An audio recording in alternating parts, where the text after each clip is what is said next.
First of all, kind of cool to be in this new building today, doing our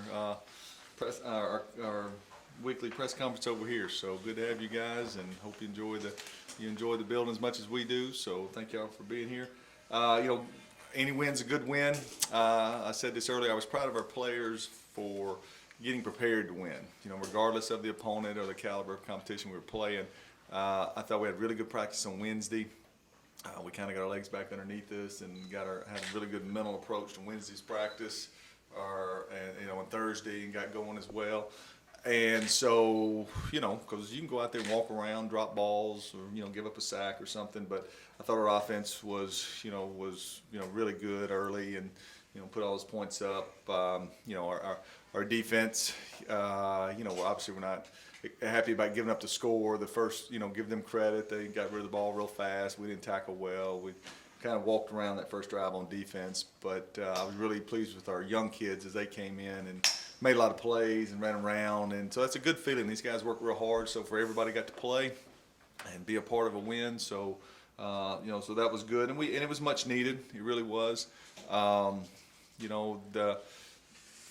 Khalid Hagan wasn't trying to show up our opponent, when he poured Gatorade on me. Because like I said, it wasn't some monumental win or anything, but it was, a lot of frustration of those two losses on the road at Cincinnati and Hawaii. You're looking at 5 or 6 weeks of practice to get that first win. So that was kind of something that went being unsaid of, these guys are ready to get the win, and now we move into conference play. So glad to be at home playing a quality opponent. We know a lot about this opponent, but they know a lot about us as well. So, excited to kind of get in a 9-week, grind or, schedule for the rest of the season of, being home, going away, but being in common opponents until we get down to the Georgia State game, and looking forward to a good crowd here. Hopefully, get guys back and good weather, I hope, and another 2 o'clock kickoff. Marcus and Derek, of course, both Mm-hmm. come through this program. And Rascati, so there's 3 of them. Yeah. Okay. So, what can you do different without revealing to them? Do a little extra bag of tricks come up this week because they do know your style and. It's kind of we did all our work this summer. When you lose, one of them's a quarterback that played for us. One of them was a position coach on the staff the last couple of years. And, of course, Marcus was here, multiple years ago, but he was here for 3 years. And I respect those guys and still consider them friends and good coaches. But, we had to do all, last spring when I hired 6 new guys on our staff, knowing that you're facing other guys in the conference. That you're going to face, it makes you, you change all your signals, you change all your verbiage up, and then that's a hassle, that's a pain when guys leave to go other places in the conference. But after about 2 weeks of doing all that and your players' new memorization, then you go forward from there. So it'll be fun. It'll be fun to those guys know me, and they know me well. But at the end of the day, coaches aren't playing. We're on the sideline. We can think we know something. When you go back and watch the tape, you're going to think you can know something. But the players are the one making the plays, and that won't ever change in football. That being said, have you been able to go back and see any of the tape from Saturday? And if so, those little things that we talked about, a week ago. What'd you see? Did you see any of those shirred up or? Yes and no. From the standpoint of, it was good for Troy to be able to get his feet on the ground and I think it was 10 or 12, and complete some balls and and not have and to be able to relax and play a little bit. So that part was good. The first team defense didn't probably play enough to really have a good evaluation or judgment the first drive. So wasn't pleased with that. One thing I am pleased with, I think we have 9 turnovers now in 3 games. Okay, so that's 3 a game. We keep doing that, we'll have a chance to have a really, really good season. So you get 9 turnovers already. Now, we didn't turn the ball over on offense, but we had 6 up to that point, in the first 2 games. So when you start stretching out that differential, of those turnovers. So. It wasn't a great evaluation. You saw the tape, but but it works in our advantage, in my opinion, to where not a lot of guys had a wear and tear on their body. There's not a whole lot of guys on the injury report. We should be getting Gunner back this week, so we'll have 2 quarterbacks ready to go, and so I'm looking forward to tonight's practice. Are you pleased, Coach, with your team at this point starting conference play? You know, I'm pleased from the standpoint of you know, this is where most people thought we would be from a record standpoint, but we talked in the last 2 weeks, right? It could have been, you know, we could be sitting here 2-1 very easily, and you know, possibly even, you know, 3-0. I think we've accumulated a lot of talent. All right, but there is some learning curves with it. But this is where things got to start paying off for you. This is where the challenging opponents early, and then a little bit of a break this past week to get your feet on the ground. This is where those long trips and what we talked about, your team chemistry. This is why you schedule it like that, to where this week it's got to start paying off for you. So I'll know more about our team after this football game. Is it good to start your conference season at home? No doubt. You know, no doubt. You know, it's a, you know, you look on later on down the year, and I've learned to quit doing this. I used to dissect the whole schedule throughout the year, and now, you know, you take those first 2, 3, 4 games and, you know, kind of see what your football team is. And so to have this game at home was very important to us. It was important to me, dealing with where we are at quarterback and some new guys in some spots.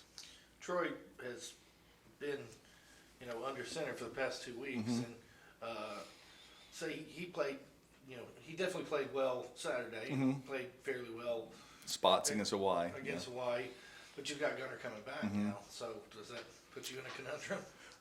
That's a good thing. You know, if Gunner's healthy enough and he's throwing the ball around good this week, you know, we'll see where we are about Wednesday. But to kind of, until I see the ball come out of his hand, and, you know, I think today he was throwing a little bit on Saturday, just kind of seeing what it feels like. But we purposely held him out 1 more week. So hopefully he's back to full strength. We'll see how he's moving around, and we'll make a decision, you know, closer to Saturday. Can you talk about the matchup with Tech and what you've seen on film? Do we Yeah. match up with them well? You know, you look at their scores. They, you know, played a quality Wofford team, lost 21-7, and were certainly in that game. They blow out Austin Peay and get their first conference win on the road, and then they go on the road again this past week to Mercer. So this 3 weeks in a row they've been on the road. So that's, you know, they know how to travel now. So they ought to be feeling pretty confident about that. Offensively, very good quarterback, big, strong kid, transfer from Marshall, like our transfer from Gunner and him were teammates at Marshall. He's big, he's strong, he makes plays, he's elusive for a big man. He can make plays. The tight end, they move him all around. Number 9, transfer from Temple. They find ways to get him the football. He can make plays. So I'm very impressed with their playmakers on offense. On defense, they line up, you know, they're solid, they're sound, always where they're supposed to be. You know, they're well coached. You try to go through the tapes and look for formations, to look for angles and advantages. You don't find any because they're where they're supposed to be.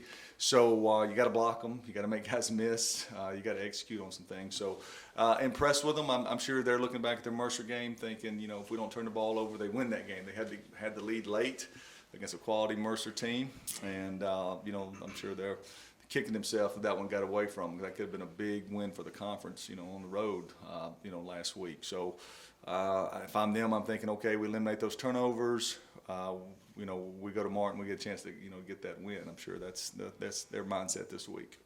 But, you know, they got to be looking at your team and saying, wow, they almost beat Cincinnati and Hawaii. Well, you know, maybe so. You know, that's one way to look at it as well. You know, and I think they're probably looking at it the same way we are, is how much development will we make from that Cincinnati-Hawaii, now playing back to another quality opponent. You know, will we stay the same or will we make the next step?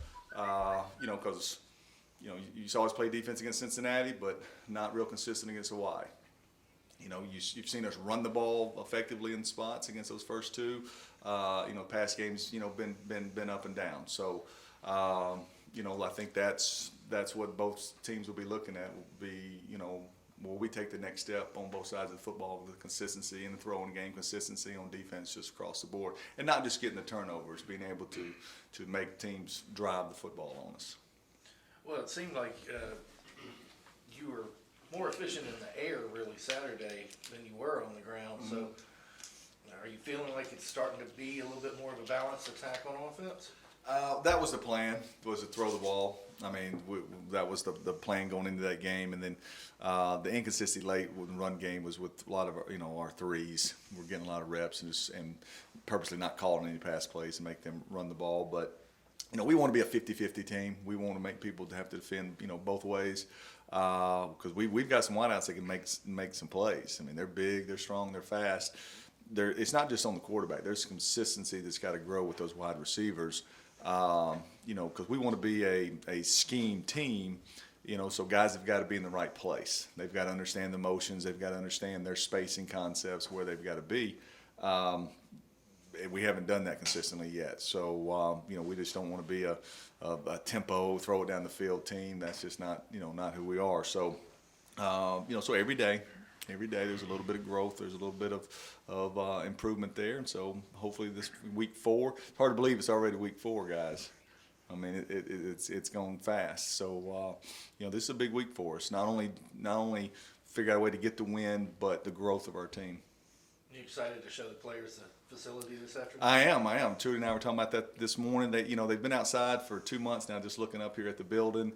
And you know what? None of them have been disrespectful and say, I can't believe, we hadn't seen it. So I'm going to surprise them today right after team meeting and bring them up here in 2 different shifts around our weight workouts. And so I hope they are excited about it as I am them seeing it, because I think there's a little bit different swagger to themselves, a little bit different feeling about it just helps us with growing our tradition. Just does. Those seniors know that, one day when you come back, you buy your ticket and you can sit up here, but they were part of the just like 15 years ago when that Bob Carroll building was built. When you think about our football program, I mean, the Bob Carroll building and this building in the last 15 years, Trudy, I mean, that's something that this community, I'm certainly proud of. I wasn't here when the Bob Carroll building was built, but 2.5 years in, I've been able to reap those benefits of that. So to be able to recruit off of that, that's huge. And that's why this program is consistent, where it is right now, because of the jumps that it's made from an improvement standpoint.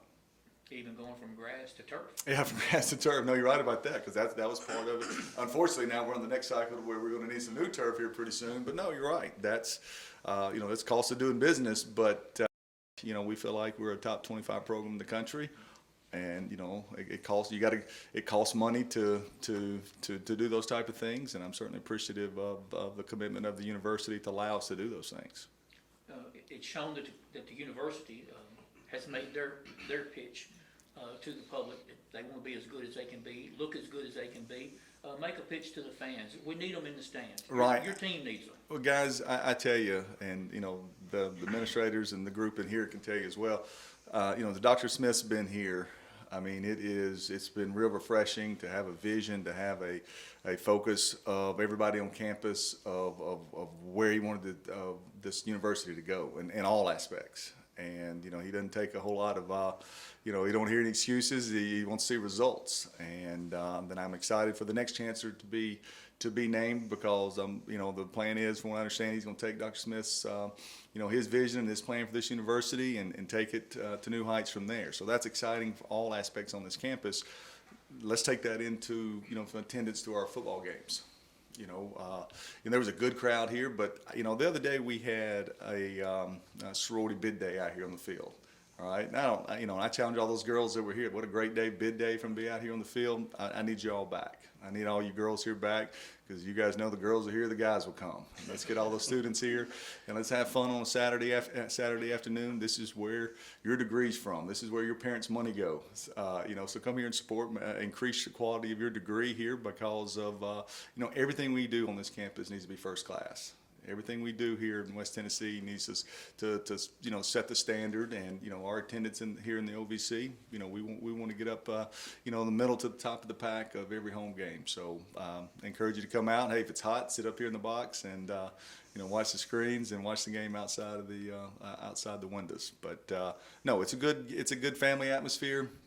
A lot of people have been working hard. Laura, Trudy, and Alex, this whole staff, Ryan, these guys.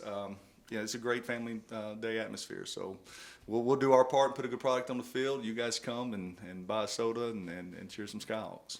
What's it mean for you as a coach to see the commitment of the university, as we talk about, going from the grass to the turf, now the new press building? Lots happened in your term here. Well, no doubt. I think, one of the things, the danger of being at a place for 11 years is complacency can set in. Not just in the coach, right? That's my job to make sure that I'm ready to go every year and our staff's ready to go. It's well documented that we have turnover in our staff just because guys get higher paying jobs or go to bigger universities. And so, but that's been good for us. It's good for me because it keeps me on my toes and it keeps new blood in the building. And that's been good for us. Sometimes you get in some places, and I've talked to other coaches that, have told me, hey, when are you gonna get out? When are you gonna take another job? When are you gonna do this? And because the danger of it is that people get complacent of competing for conference championships, right? That you think, oh, we don't have to do anything else, right? Same old press box that they've had. They're winning 6 games a year in the conference. Why do we need another one? And so that's what's been really rewarding to me, is to be a part of that, to where, the community, the university, they wanted excellence. They're not complacent with 6 wins. They want another conference championship. They want to go deep in those playoffs and chase national championship. They knew this was part of the piece of the puzzle of what needed to be added to that to increase your opportunities to do that. So that's really invigorated me. It's made it exciting. It's exciting for the players. Guys, when it comes to recruiting, you're only talking about sometimes one player, can make a difference of a program. One special guy, one Jeremy Butler, for us, one Donald Chapman, one special guy can make the difference of a program. And maybe that guy now takes a look at us at UT Martin because of the improvements, because of the commitment. And that's what I tell my staff all the time. One guy can make a difference, take a good team to great. And so now we've got something to show them, and maybe that gets us over the next hurdle. Coach, you have a lot of goals every year, but the first goal to get is the Sergeant York Trophy. Yes. Controlling the state is a big part in your recruiting pitches too. So just talk about the importance of Sergeant York Trophy. Oh, no doubt. At 2:45 staff meeting today, that'll be the first thing that we talk about today. Will be, we're 22-8 against the state of Tennessee. In the last 8-9 years, whatever it is, that's been kept up with. And so this is part of the goal, the Sergeant York Trophy. You got to win this first leg, for multiple reasons. You do the math for the conference to stay in the conference race. You do the math for the Sergeant York Trophy. I mean, there's multiple reasons why this is a big game for us, why this is a red letter game for us, and that Sergeant York Trophy's here. And, we want to make sure he stays here. I think he likes West Tennessee. Coach, you had a lot of former players on the sidelines. Ran into Jason McNair and Yeah. quite a few of them. And Jason said he was really impressed by everything that's been done since he left. Did any of the other players mention anything to you about the improvements? I get texts. I get I get calls from guys. I talked to William Tanner this morning, and he had seen them, seen some of the highlights and stuff, and seen the building. He was coming back, this weekend. I mean, Derek Carr, who coaches for Tech, I think he was home visiting his parents. He stopped by and contributed, to the building as a former player and as a student at UT Martin and stuff. So those guys take a lot of pride in that. They always knew that, it was just something we didn't talk about. We just played, and we couldn't control, what the stadium looked like. And I take my hat off to those guys. They lined up and played every week and represented this university well. So they certainly take a lot of pride in it. And like I tell them, though, when they hit it big, keep giving us some more of your finances. We need some new turf to add to this thing now. Anything else? You're good. I'm good. Appreciate it, guys. Thank y'all.